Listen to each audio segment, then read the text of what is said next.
불러주심에 감사합니다. 주님이 우리 한 명 한 명 부르셔서 이 예배 자리로 인도하셔서 여기에 왔음을 고백합니다.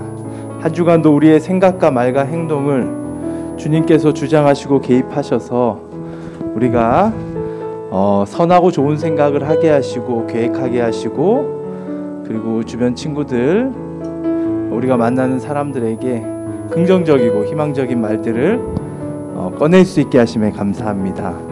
돌아보니 하나님이 우리와 함께 하셨습니다. 이 시간도 주님이 우리와 함께 하십니다.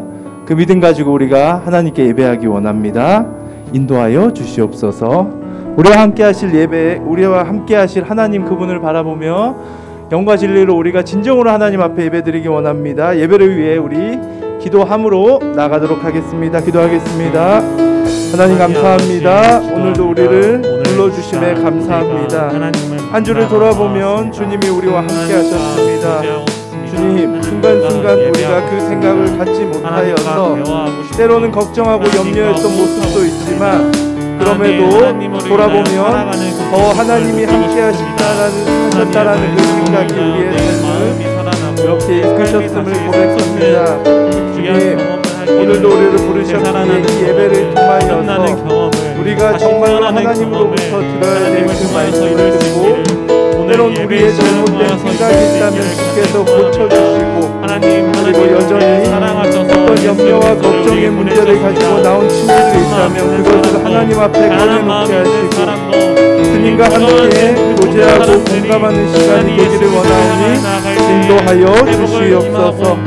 하나님 감사합니다. 우리와 함께 하실 주님을 찬양합니다. 한 명 한 명 붙들어 주시옵소서. 예수 그리스도 이름으로 기도드립니다. 아멘.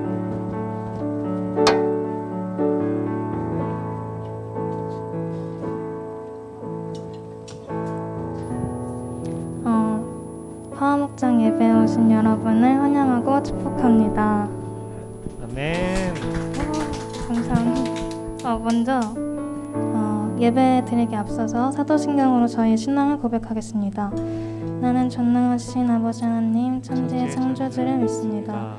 나는 그의 유일하신 아들 우리 주 예수 그리스도를 믿습니다. 그는 성령으로 잉태되어 동정녀 마리아에게서 나시고 본디오 빌라도에게 고난을 받아 십자가에 못 박혀 죽으시고 장사된 지 사흘 만에 죽은 자 가운데서 다시 살아나셨으며 하늘에 오르시어 전능하신 아버지 하나님 편에 앉아 계시다가 거기로부터 살아있는 자와 죽은 자를 심판하러 오십니다. 나는 성령을 믿으며 거룩한 공교회와 성도의 교제와 죄를 용서받는 것과 몸의 부활과 영생을 믿습니다. 아멘. 다 같이 일어나서 찬양드렸으면 좋겠습니다.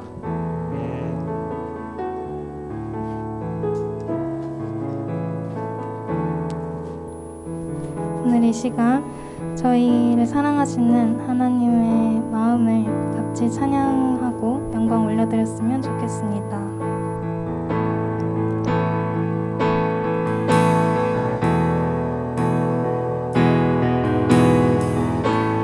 하늘보다 높으신 주 사랑, 바다보다 넓으신 주 사랑, 나를 향한 크고 높으신 사랑, 헛되고 헛된 그 모든 것 내게서 멀리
주셨으니 믿는 자는 영생을 얻으리.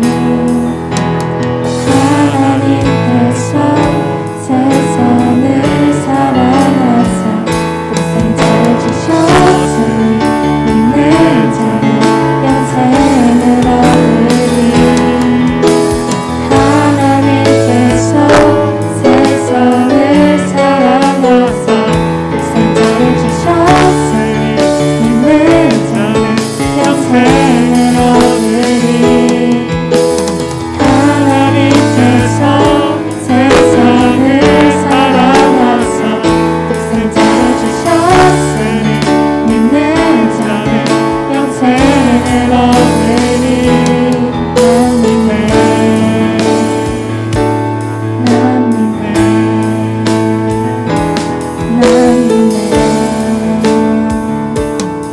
다시 사신 독생자 난 믿네. 난 믿네. 난 믿네. 다시 사신 독생자 난 믿네.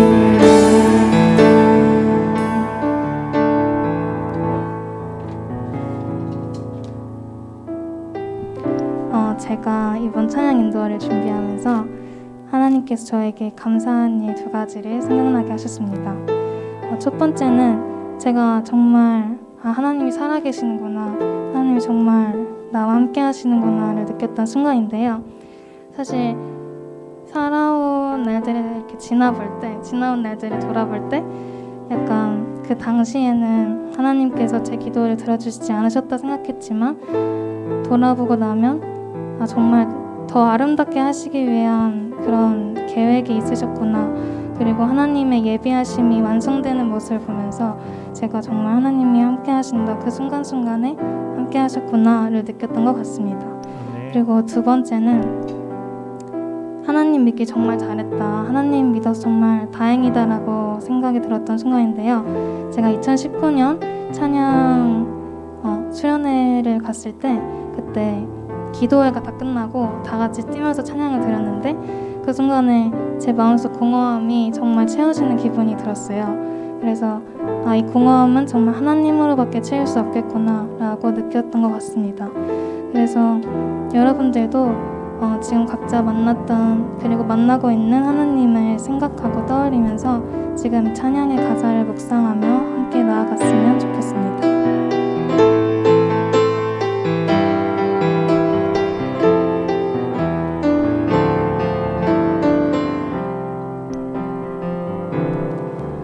나의 피넘쳐 예수 의지해요. 나의 피넘쳐 예수 의지해요. 나의 가는 길에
저희 기도했으면 좋겠습니다. 네. 예배 드릴 수 있도록 인도하시는 하나님께 감사드리며 기도로 하나님 앞에 나아갑시다. 하나님 아버지 기도합니다. 주님의 이름을 부르며 나아갈 때에 예수 그리스도 이름을 부르며 나아갈 때에 주님의 마음 가운데 병들고 약하고 상한 그 마음 가운데 주님의 회복이 일어나기를 간절히 소망합니다. 주의 말씀이 우리의 마음 가운데 들어오고 우리가 우리의 입으로 예수 그리스도를 외치며 나아갈 때에 하나님 주의 병든 마음 상한 마음 병든 삶 상한 삶이 주의 이름으로 주의 능력으로 모두 치유받기를 소망합니다. 하나님 우리 매일매일이 힘들고 힘들 때가 많습니다. 하나님 그런 우리의 삶 가운데 그런 우리의 매일의 삶 가운데 임하셔서 채워주셨고 이끌어주셨소서. 하나님 주님 이끌어주셨소서. 우리를 부르신 하나님 감사합니다. 오늘도 우리 가운데 함께 하심을 바라보며 주님 감사합니다. 기도하겠습니다. 하나님 감사합니다. 우리를 불러주시고 우리와 함께 하신다고 말씀하시며 또한 그 함께 하심에 감사드리며 우리의 신앙을 주님을 신뢰하는 이 마음을 우리의 찬양으로 기도로 고백하게 하심에 감사드립니다. 주님 부족하지만 하나님이 우리 한 명 한 명을 택하셔서 예수님의 보혈로 말미암아 여기 이곳에서 주님을 예배하는 하나님의 자녀가 되게 하심에 감사드립니다. 주님의 자녀로서 영과 진리로 마음을 다하여 하나님을 높이며 하나님을 찬양하며 하나님을 예배하기 원하오니 인도하여 주시옵소서. 집중하게 하여 주시고 주님의 말씀이 우리의 마음판에 새겨져 그 말씀이 생명이 되어 우리의 삶을 이끌기를 간절히 구하오니 오늘도 들을 길을 열어 주시옵소서. 모든 예배 가운데 주님이 우리를 인도하실 것을 믿으며 예수 그리스도 이름으로 기도드립니다. 아멘. 네, 자리에 앉아 주시기 바랍니다. 예, 준비하신 예물 봉헌하겠습니다.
드려진 예물을 위해 기도하겠습니다. 하나님 모든 것이 하나님의 것임을 고백합니다. 주님이 우리에게 주신 것 중 귀한 것을 구별하여 하나님 앞에 예물을 드립니다. 이 예물 헌금 주님 원하는 곳에 사용하여 주시옵소서. 온라인이든 그리고 여기 나와서 대면 예배를 드리든 우리는 몸과 마음을 다하여 주님께 삶을 드리기 원하오니 우리 한 명 한 명을 인도하여 주시옵소서. 예수 그리스도 이름으로 기도드립니다. 아멘. 자, 우리 오늘 주신 말씀 보기 전에요. 암송 구절을 함께 보겠습니다. 암송 구절 고린도전서 말씀인데 오늘은 이제 두 구절이에요. 두 구절인데 여러분들 7월 4일에 그러니까 7월 4일 그 성구 그러니까 우리가 지금까지 외운 구절이 그때까지 외우면 39절이거든요. 그 39절을 암송하는 대회를 교회에서 갔습니다. 그렇기 때문에 여러분들도 참석할 수 있어요. 예. 뭐 다 못 외워도 일단은 그래도 참여하는데도 근데 제가 보니까 시험 기간이랑 좀 맞물려 있는 부분이 있어서 6월 말에 시험 치는 분들도 있죠. 그렇죠? 6월 말에. 예. 뭐 근데 아마 그때가 6월 4일이면 시험 기간인가요? 예. 7월 4일 그러니까 7월 4일 시험 기간이죠. 그렇죠? 그래가지고 여러분들이 아마 시간이 조금 여의치 않는데 여튼 여러분들이 그때 참석할 수도 있지만 7월 4일은 주일이고 정확하게 말씀을 드리면 7월 3일 날 그걸 대회를 해요. 예. 그래서 7월 3일 날 진행을 하는데 여러분들은 시험 기간이라 조금 힘든 부분이 있기 때문에 이후에 아니면 파워 안에서 조금 자체적으로 그런 시간을 한번 갖도록 그거는 조금 더 상의를 해보겠습니다. 사실 뭐 교회 전체 행사이기 때문에 저희 일정에 다 맞출 수는 없잖아요. 그렇죠? 그렇기 때문에 이렇게 진행되는 부분은 여러분들도 이해를 해주시고 대신에 좀 시험 기간을 충분히 알아보고 7월 3일은 시험 기간이다. 한번 손 들어 보시겠어요? 다네요. 네. 올인하셨나? 자, 그래요. 시험 끝난 분들 있어요? 친구들? 없죠? 시험 끝난 친구. 저기 있네. 니네 형제만 끝나? 형제도 끝나? 7월 3일 끝나? 아니지. 효주만 끝나네. 효주야. 맞아? 그래. 효주. 예. 그러니까 학교마다 좀 다르니까. 오늘 카메라가 좀 왔다 갔다 하네요. 그래서 그런 일정은 좀 또 여러분들에게 좀 또 수준에 맞게 그렇죠. 사실 여러분들은 또 학교라는 학업이라는 일이 있기 때문에 암송을 어른만큼 하기는 쉽지는 않을 것 같아요. 예. 나는 지금까지 저기 지금 붙어 있는 게 43, 12, 44, 16 구절 이제 붙었는데 나 한 10구절은 외운다. 혹시 네. 더듬거리면서라도 그렇죠. 이게 사실 작정하고 외우지 않으면 쉽지 않아요. 근데 작정하고 외우면 여러분들 또 빨리 할 텐데 쉽지가 않거든요. 그래서 하여튼 일정은 그렇습니다. 공지는 해드리는데 여러분 상황에 맞춰서 파워에서도 조금 고민을 해보도록 하겠습니다. 자, 여튼 저기 지금 잘 붙어 있죠. 그렇죠. 요 암송에 대한 부분을 여러분들이 조금 준비를 하시면 좋을 것 같아요. 교회에서 이렇게 진행을 하는 거에 여러분들이 너무 참석을 못하면 자체적으로라도 좀 진행을 할 거예요. 예, 할 거니까 좀 재밌게 하는 거죠. 뭐 우리가 다 이렇게 잘 못하니까. 예. 그래서 잘하시는 분들은 또 잘하면 되는데 쉽지 않을 거야. 그래서 자, 우리 암송 이번 주 암송을 한번 같이 해보겠습니다. 고린도전서 3장 16절, 고린도 2장 12절. 먼저 3장 16절부터 시작. 너희는 너희가 하나님의 성전인 것과 하나님의 성령이 너희 안에 계시는 것을 알지 못하느냐. 고린도전서 2장 12절. 우리가 세상의 영을 받지 아니하고 오직 하나님으로부터 온 영을 받았으니 이는 우리로 하여금 하나님께서 우리에게 은혜로 주신 것들을 알게 하려 하심이라. 아멘. 사실 좀 어른들은 저도 그렇고 좀 이렇게 말씀을 많이 아무래도 살아온 연수가 많으니까 접하게 되니까 좀 아는 말씀들이 사실 좀 많아요. 예. 물론 외우지는 못하지만 그렇기 때문에 암송하는 게 좀 쉽죠. 근데 여러분들은 생소한 말씀들이 되게 더 많을 거예요. 예. 그래서 한 구절이라도 여러분들이 외우는 것 자체에 굉장히 의미가 있습니다. 그러니까 너무 많은 것을 꼭 못하더라도 조금 여러분들이 할 수 있게끔 한번 시도를 해보는 게 의미가 있다고 생각이 돼요. 자, 오늘 우리에게 주신 하나님의 말씀은 사무엘상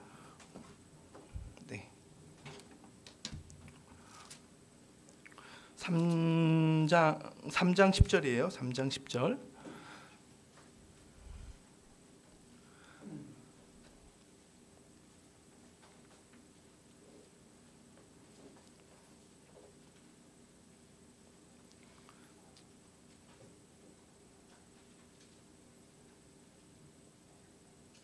자, 3장 10절 같이 읽겠습니다. 네, 사무엘상이죠.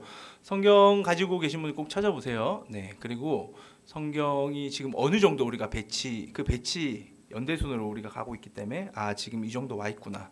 그러니까 6월이기 때문에 중간 정도 와 있다고 생각을 하시면 돼요. 자, 시작. 여호와께서 임하여 서서 전과 같이 사무엘아 사무엘아 부르시는지라 사무엘이 이르되 말씀하옵소서 주의 종이 듣겠나이다 하니.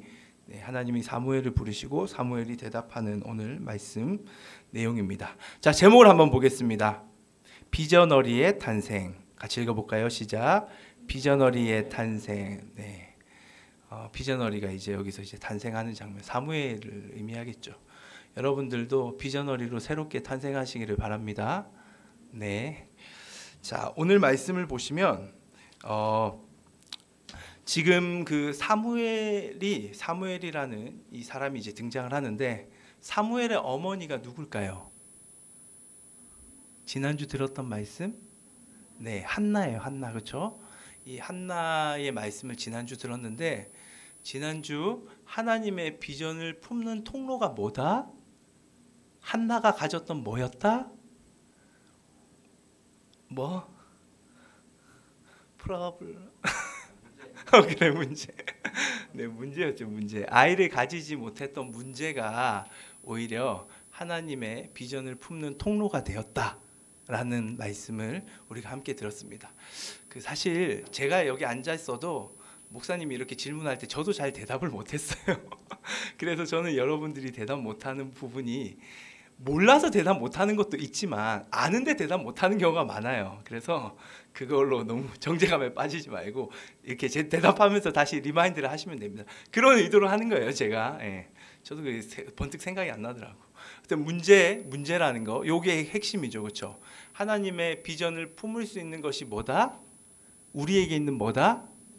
문제가 통로가 된다는 거예요. 문제가. 그 말씀을 들었고, 그래서 그 문제를 가지고 나가서 이 한나라는 이 여자가 하나님께 매달렸고, 그래서 하나님의 비전을 보게 되었습니다. 그리고 하나님의 비전을 볼 뿐만 아니라 하나님이 그녀의 기도에 응답하셔서 아이를 가지게 되었어요.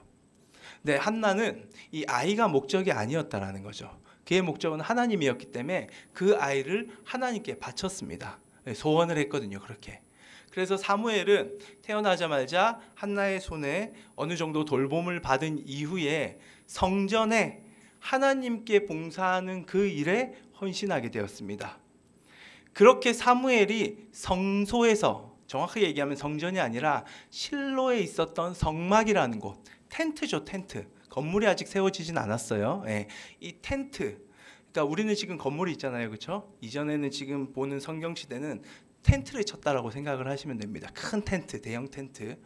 그 텐트 안에서 이제 그 예배를 드리는 일에 있어서 보조적인 어떤 역할을 했어요. 지금도 우리가 예배를 드릴 때 세팅을 하죠. 이렇게 카메라도 세팅하고 정리도 하고, 이게 뭐 청소도 해야 되고 배치도 해야 되고 마이크 확인도 해야 되고, 이런 일들을 누가 했다? 사무엘이 했다라는 거예요. 사무엘이. 네. 그런 일들이 이제 사무엘이 감당했는데, 그렇게 사무엘이 그렇게 감당했을 그때의 그 시대를 성경은 이렇게 진단을 하고 있어요. 그 시대는 이러한 시대였다라고 진단을 하는 장면이 3장 1절에 등장합니다. 우리가 사무엘상 3장 1절을 한번 보도록 하겠습니다. 나왔나요? 네, 3장 1절 시작. 아이 사무엘이 엘리야 앞에서 여호와를 섬길 때에는 여호와의 말씀이 희귀하여 이상이 흔히 보이지 않았더라.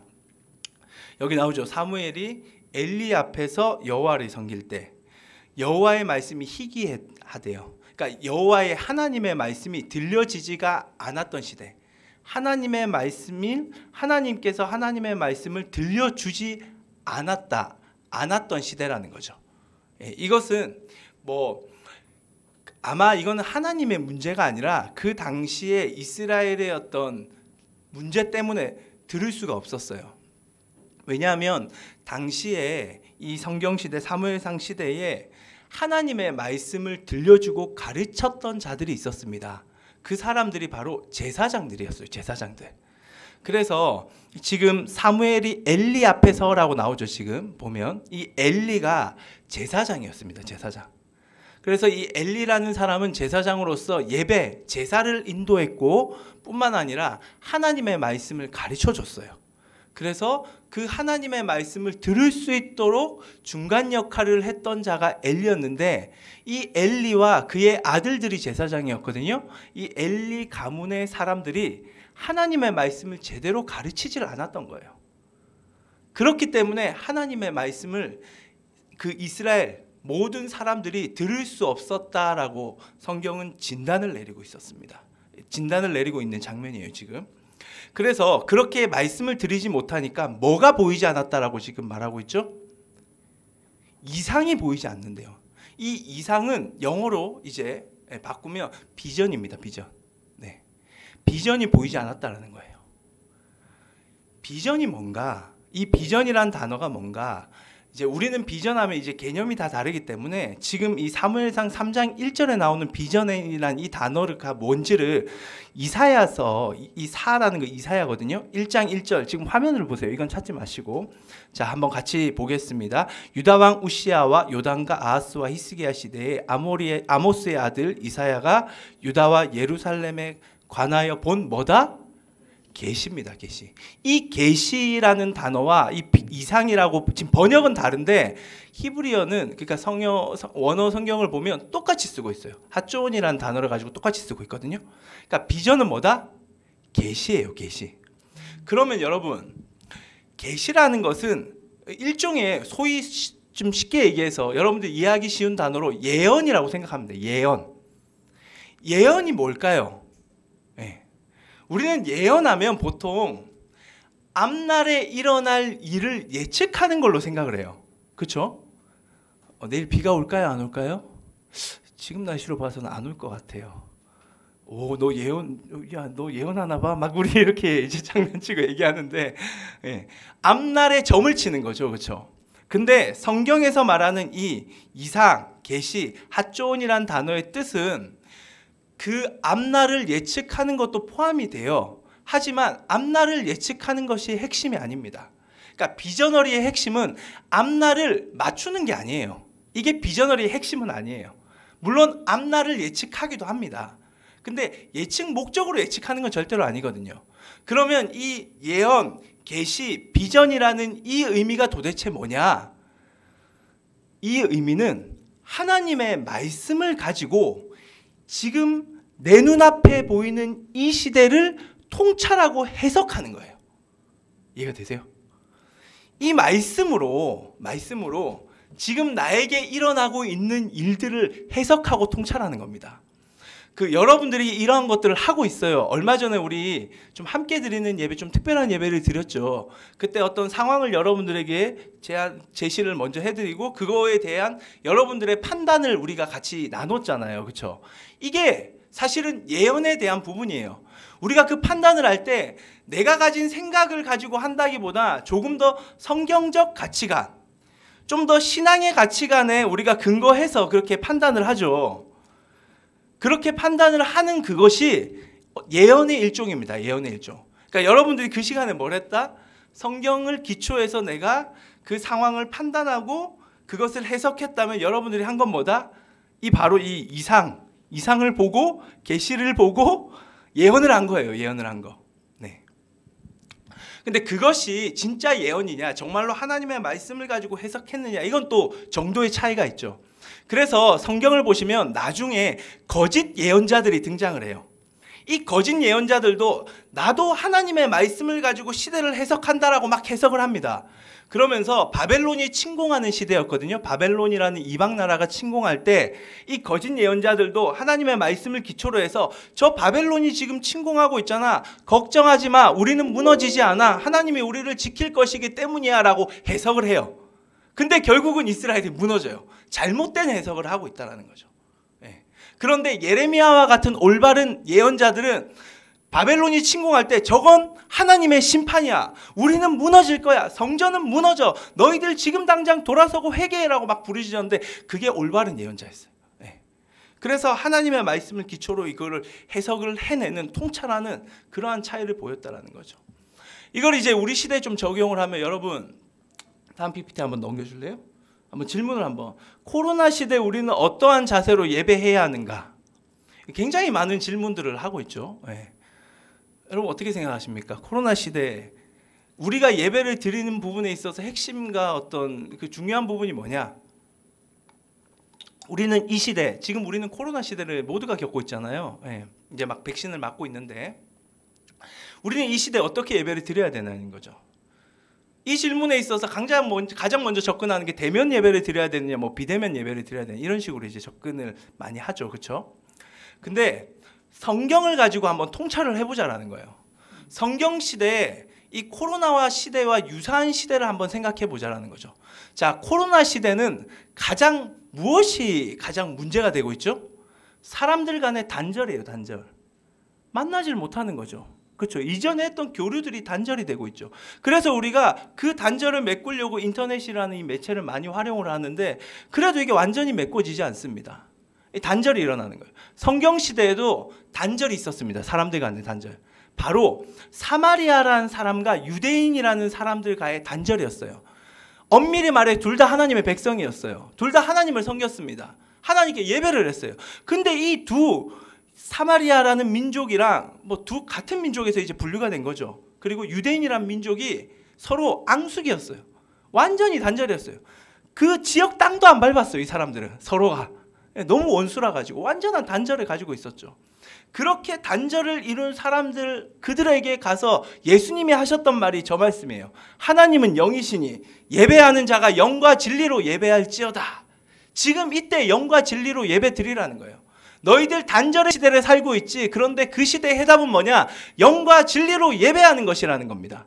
핵심은 뭐냐? 성령 안에서 예수님을 믿음으로 하나가 되어 예배드려라. 예배는 공동체가 중요하다라는 말씀을 예수님이 하고 있는 거예요.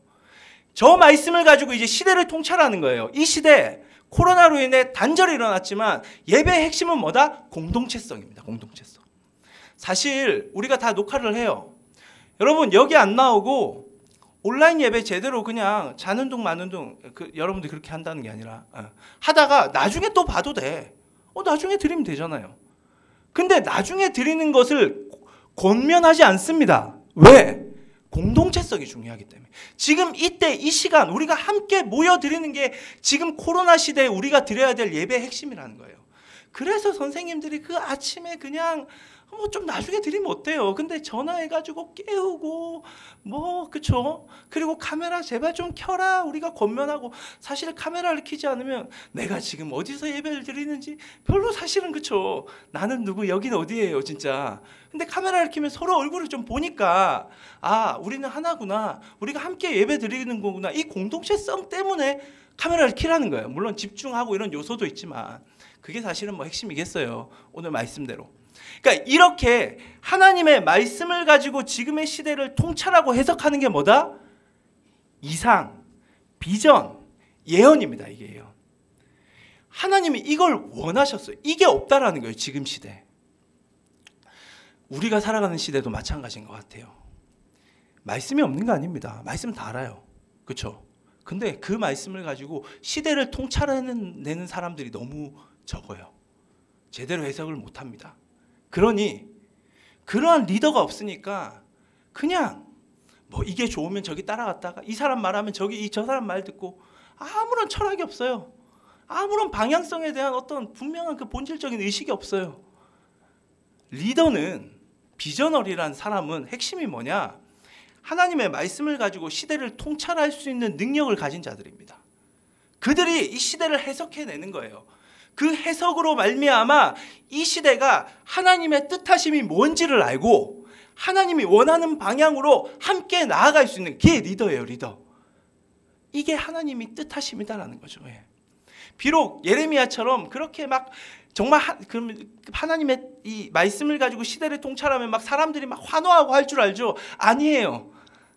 예레미야는 사람들이 오히려 핍박을 했습니다. 너가 거짓 예언자라고, 네 그 이상한 부정한 말 하지 마, 그 입 닫으라고 죽이려고 하고요. 핍박을 받아서 이 예레미야가 하나님 그냥 차라리 나 죽여달라고 하소연을 해요. 하소연. 그게 사실은 비전어리가 걸어가야 될 길이에요. 여러분들이 뭔가 내가 신앙생활 열심히 하고 있는데 뭔가 나에게 계속 안 좋은 일이 생기고 뭔가 나에게 뭔가 친구들하고도 갈등이 많이 생기고 이런 거는 정상적인 길을 걷고 있는 겁니다. 물론 여러분들이 죄를 보면서 그랬다면 문제가 되지만 그게 아닌데 나 하나님 바라보고 있는데 뭔가 계속 이 문제가 생기면 그게 올바른 길이에요.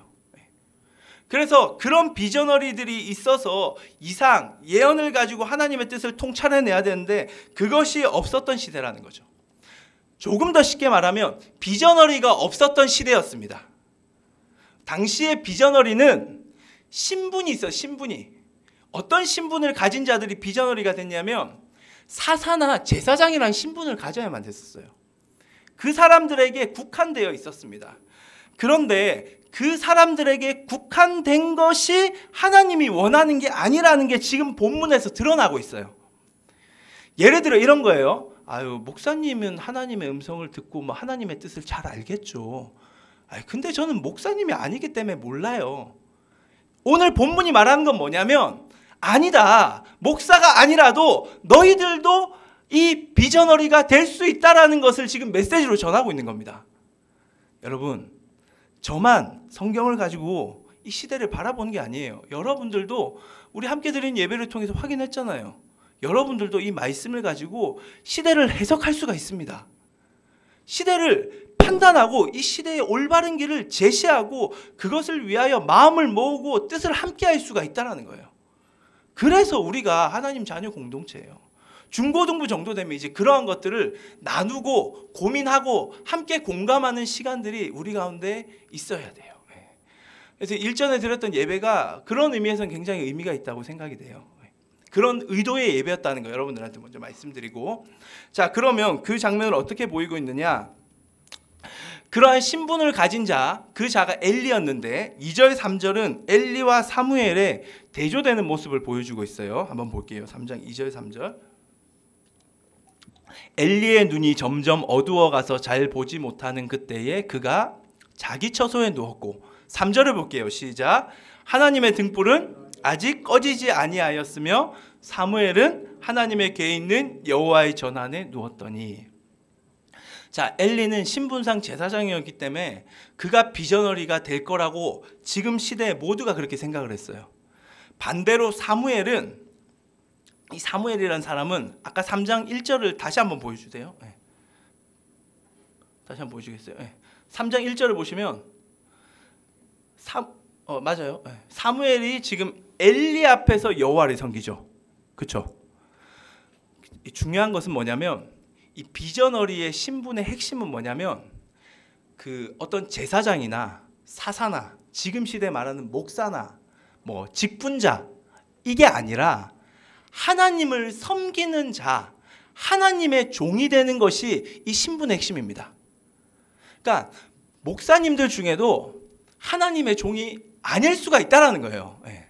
좀 더 이제 과격하게 얘기를 하면, 장로님들, 뭐 집사님들, 뭐 그분들 중에서도 하나님의 종, 하나님을 섬기는 자가 아닐 수가 있다라는 거죠.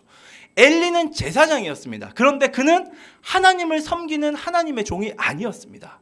지금 보시면 사무엘은 하나님을 섬긴다라고 말을 하고 있는데, 이 성경에서 지금 3장 1절에 나오는 섬긴다라는 단어는 하나님을 섬길 때 쓰는 단어가 아니에요. 네. 샤라트라는 단어를 쓰는데 이 단어의 뜻은 뭐냐면 사람을 섬기는 뜻입니다.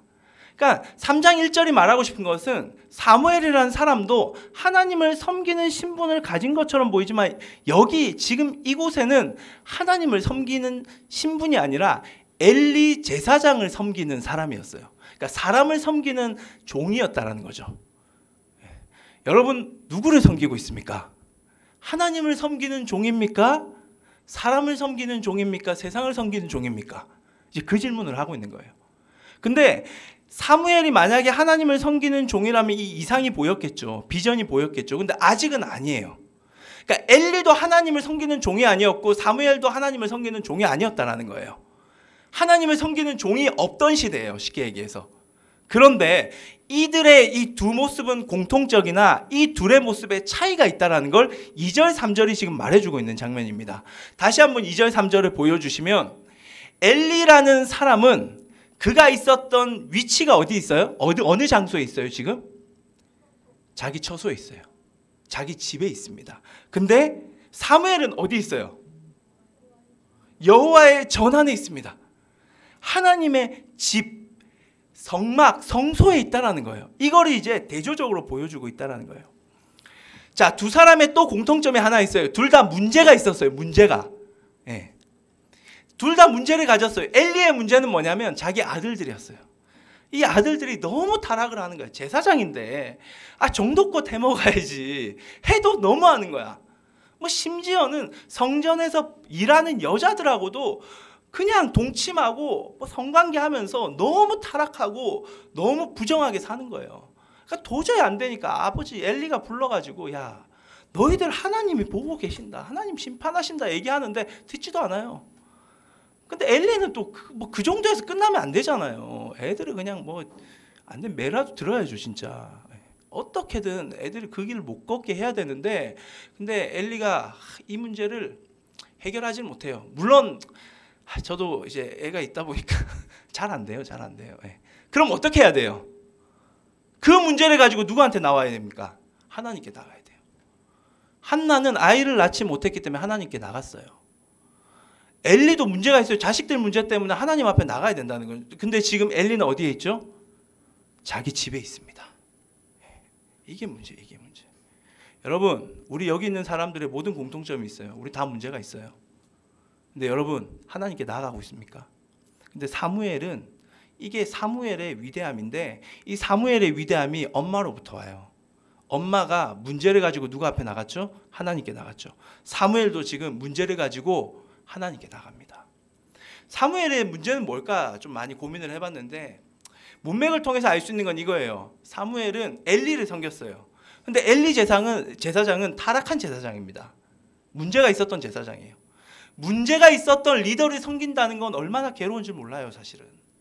그 괴로움, 하나님 내가 계속 섬겨야 합니까?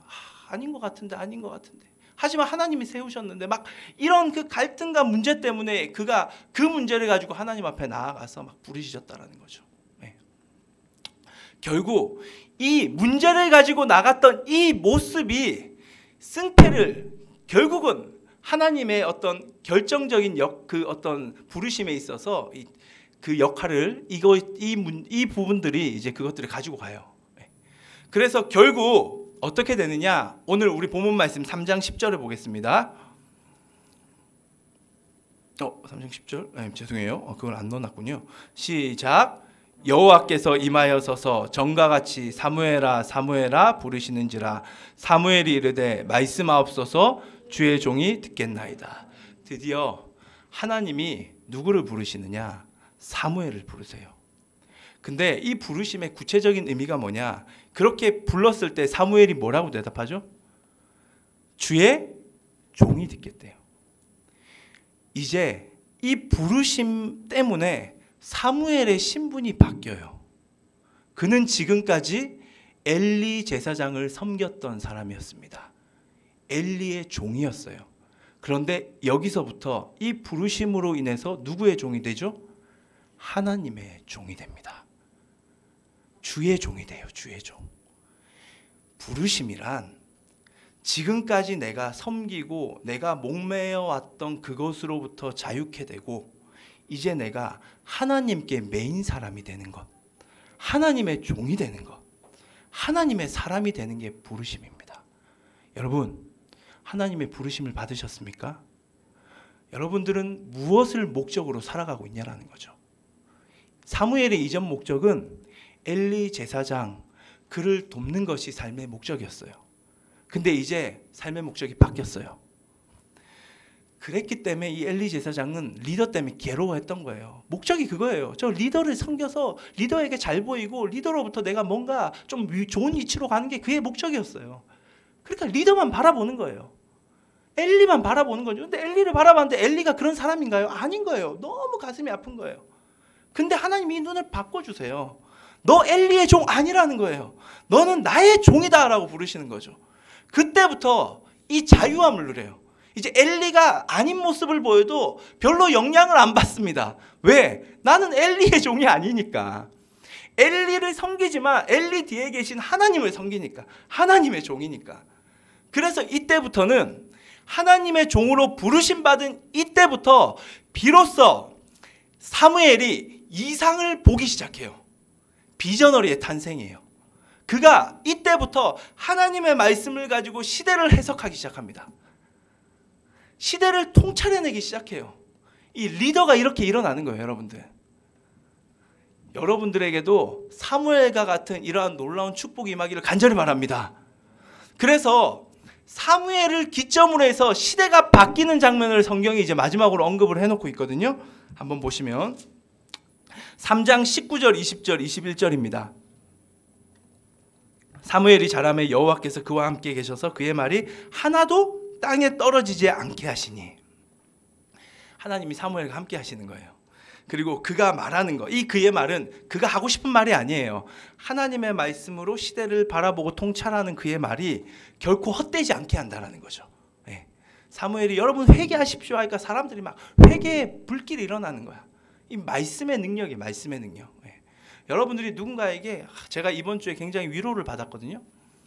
이번 주 수요 예배 설교가 제가 우리 교회에서 설교를 했어요. 여러분 아시죠? 수요 예배도 좀 드리시고요, 여러분들.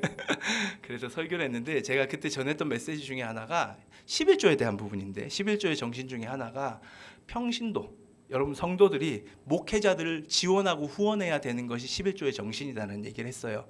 근데 그 후원이 돈의 후원뿐만 아니라 정신적 후원, 영적인 후원이 진짜 의미가 있다, 이 말씀을 전했어요. 뭐 그거랑 또 주제가 몇 개 있는데 여튼 그렇게 전했는데 그 말씀이 끝나고 그 밤에 한 친구랑 통화를 했어요. 근데 이 친구가 저한테 전화하더니 목사님 저희 교회는 참 좋은 교회 같아요. 그러니까 왜? 그러니까 저희 교회는 그런 그 뭐라 하지? 그때 설문조사할 때 제가 청년들이 이제 목회자들 때문에 교회를 안 나오는 이런 얘기를 했는데 목회자 때문에 교회 안 나오는 그런 목회자가 안 계시기 때문에 좋은 교회 같대요. 예. 그러니까 목회자들이 다 좋다라는 거죠. 그렇게 얘기를 하면서 목사님 정말 제가 목사님 말씀 통해서 정말 그 어떤 그 새로운 그 신앙을 가지게 됐고 요즘 너무 기쁘고 너무 감사하고 진짜 목사님 그렇게 항상 말씀 전해주셔서 감사하다, 이런 얘기를 이제 저한테 하는 거예요. 근데 그 얘기가 아니 뭐 여러분들이 저한테 한 번씩 그쵸 목사님 뭐 말씀을 이렇게 잘 전해 감사, 이런 얘기 제가 들으면 고마운데 감사하죠. 근데 뭐 솔직히 얘기해서 막 엄청 막 본물 같은 감동이 임한 적은 많이는 없죠. 예. 근데 그날은 저도 인간이지라 제가 부족한 거예요. 여러분들 부족한 게 아니라 그날은 근데 이 감동이 막 오는 거예요. 이게 하나님이 이렇게 위로하시려고 하는 거구나, 이 친구를 통해서. 근데 그 친구가 수요예배를 드렸던 거지. 예. 그 위로, 그게 하나님의 그 어떤 말씀을 가지고 목사님을 위로하는 그 위로가 이제 능력이 있는 거예요. 능력이 있는 거. 이게 사실 리더예요. 이게 리더의 능력입니다. 사실은. 똑같이 말을 하는데 저 사람이 말하면 그냥 내 마음이 확 열리고 뭐 뭔가 방향이 잡히고 막 이제 그러한 이상과 통찰을 하게 된 게 바로 이 사무엘의 지금 상황이라는 거죠. 그래서 20절을 보시면 단에서부터 브엘세바까지의 온 이스라엘이 사무엘은 여호와의 선지자로 세우심을 입은 줄을 알았대요. 이제 사무엘이 누구로 알았다? 선지자로 알았습니다. 선지자, 예언자예요. 예언자. 또 다른 뜻은 예언자. 네. 카메라 왔다 갔다 하지만 제 얼굴은 계속 보이고 있으니까 여러분 보세요. 예언자로 이제 알게 되는 거예요. 예언자로. 그 예언자로 알게 되는데, 그런데 지금까지 보시면 이게 시대가 이제 바뀌는 장면을 보여주는 거거든요. 지금까지의 역사를 보시면 하나님의 이상을 전하고 말씀을 전하고 그 일을 백성들을 이끌었던 일은 제사장이 했었습니다. 그러니까 제사장이 이스라엘이라는 지금 시대의 나라의 중심이었어요. 그런데 하나님이 리더를 교체를 해버리세요. 누구로? 선지자로. 여기서부터 선지자의 시대가 열립니다. 예언자의 시대가 여기서부터 시작이 되는 거예요. 네. 새로운 시대가 사무엘로부터 확 열려버리는 거예요. 여러분, 저는 진짜 여러분들이 이 새로운 시대를 하나님의 계획 가운데 여는 그러한 비저너리가 됐으면 좋겠습니다. 진짜 이 시대에 아무도 갈피를 잡지 못하고 이 코로나 시대에 내가 뭘 해야 되고 어디에 집중을 해야 되고 어떤 목적을 살아야 될지에 대해서 전부 다 이리 갔다 저리 갔다, 이 사람 말 듣고 저 사람 말 듣고 저기 가면 좋은 것 같아 저기 가보고 여기 가보고, 이게 아니라 진짜 하나님의 말씀의 중심에 딱 서가지고 보아라 이 시대여 들어라, 하나님이 이렇게 말씀하신다, 여기로 가야 된다라고 선포할 수 있는 리더, 그 리더를 키워내는 것이 바로 우리 파워목장 차영지를 키우는 도봉성결교회의 목적이에요. 목적. 그런 사람을 여러분들 한 명 한 명을 비전으로 바라보고 있다는 거예요. 세상이 감당을 못해요. 세상이 학문을 따라가지 못합니다. 물론 여러분들에게 성경만 보란 얘기 아니에요. 예. 여러분들이 하고 있는 그 영역에서 정말 최선을 다하고 하나님의 말씀과 함께 서 나가야 돼요. 예. 양손에 성경과 여러분들의 어떤 정말로 최선을 다하는 영역을 붙들고 나아가야 된다는 거죠. 그렇게 될 때에 진짜 차영지가 세워지고 여러분들의 시대가 열리는 거예요. 여러분들의 시대. 지금까지 기성시대를 여러분들이 살아갔다면 이제 시대가 바뀌어야 합니다. 새로운 시대가 와야 돼요. 여러분들의 시대가 열려야 돼요. 이제는 그 선지자의 시대, 제사장 시대가 끝나고 사무엘 예언자의 시대가 여기서부터 열리는 겁니다. 그래서 21절을 보시면 여호와께서 실로에서, 다 같이 읽어볼게요. 시작. 여호와께서 실로에서 다시 나타나시되 여호와께서 실로에서 여호와의 말씀으로 사무엘에게 자기를. 실로 성소에는 제사장 엘리가 있었습니다. 그때는 하나님의 말씀이 없었어요. 근데 리더가 교체가 돼요. 새로운 시대가 임했습니다. 하나님의 말씀이 물부터 부어지기 시작해요. 여러분들의 그 시대에 하나님의 말씀이 놀랍게 부어질 것입니다. 저는 여러분들이 말씀의 시대를 살아갈 거라고 확신해요. 그래서 파워 목장은 말씀 중심의 신앙적인 교육을 시키고 있습니다. 이러한 말씀 중심의 신앙 교육을 통하여서 사무엘과 같은 리더가 저와 여러분 되기를 간절히 바랍니다. 우리 함께 찬양하겠습니다.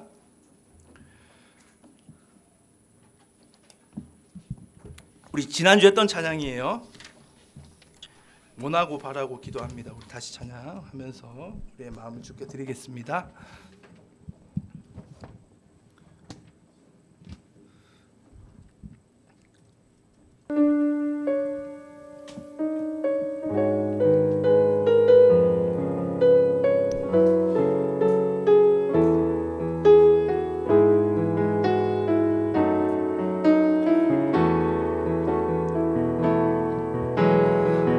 세상을 살아가는 동안에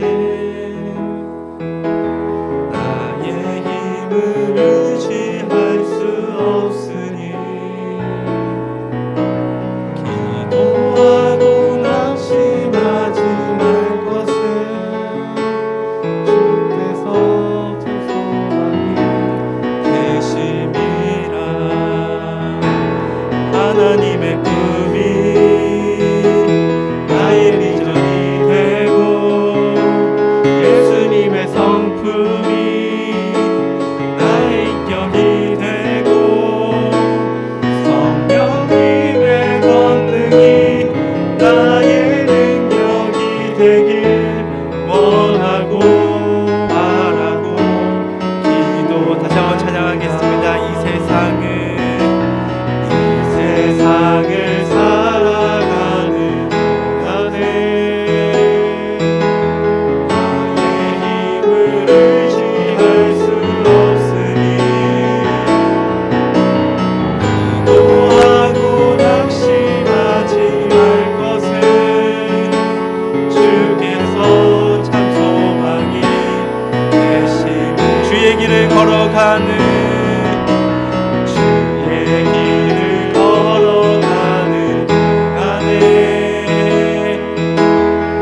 세상에 거들지할 수 없으니 감사하고 낙심하지 말 것을 주께서 참 기쁨이 되시니. 하나님의 꿈이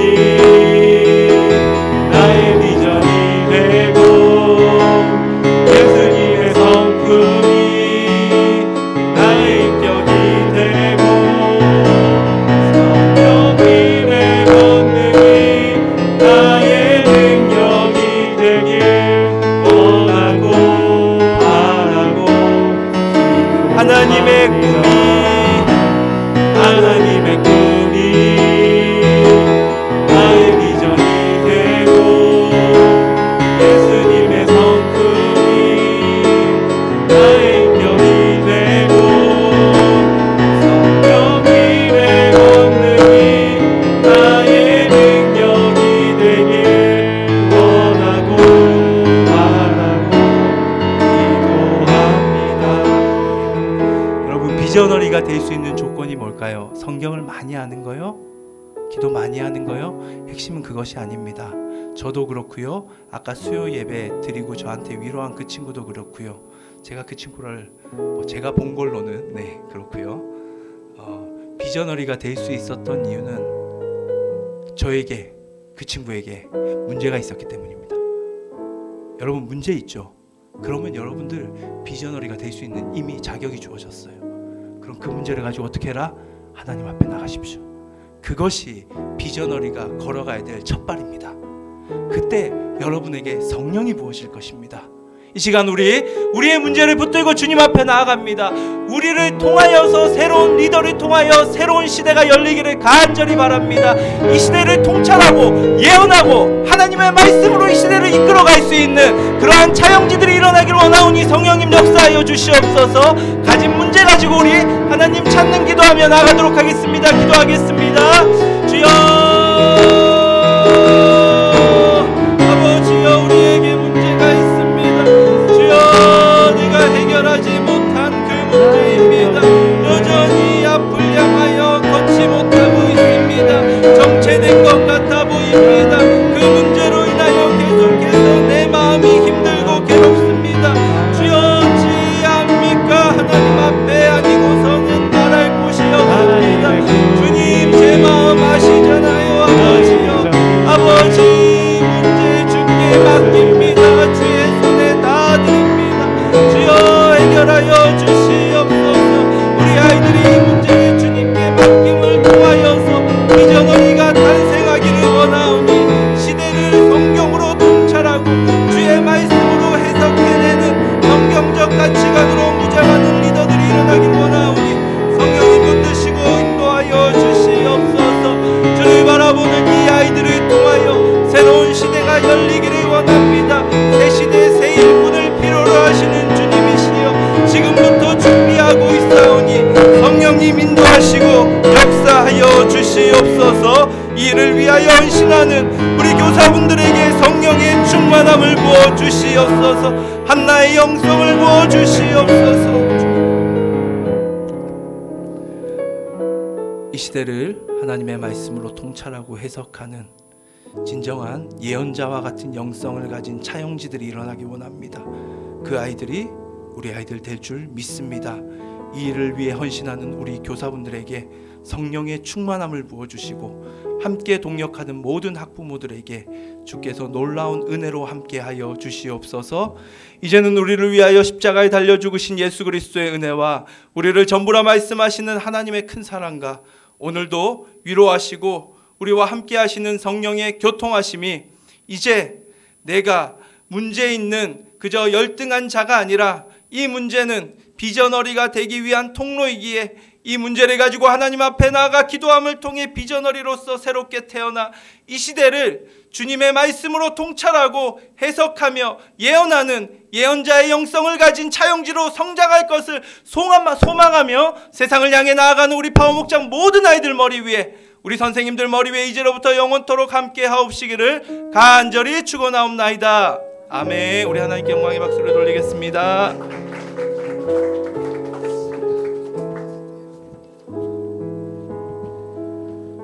파워목장 온라인 오프라인 예배에 오신 여러분들 환영하고 축복합니다. 오늘 여러분 아주 중요한 광고가 있습니다. 뭐냐면 바로 우리 저번 주에 이어서 새로운 친구가 또 계속 한 번 더 왔는데요. 우리 준서 친구, 우리 박은수 친구가 왔는데 우리 은서에게 모두 환영의 박수 드리면서 간단 일어서 주시면은 일어서 주세요. 우리 은수 친구는 우리 교회 중고등부에서 간단한 선물을 준비했습니다. 민재가 조금 전달해 주세요. 선물은 과자입니다, 여러분. 네, 우리 은수 친구 반갑고 다음 주에도 우리 볼 수 있으면 좋겠네요. 네, 우리 이제 여러분 오늘 이번 주에 우리 서연이가 예배 인도를 했었죠. 네, 예배 인도자 오기 전에 전주에 한번 광고를 했었어야 되는데 제가 못했었습니다. 다음 주에는 또 새로운 예배 인도자가 등장을 합니다, 여러분. 누굴까요? 두구두구 다음 주에 한번 확인을 해주시고요.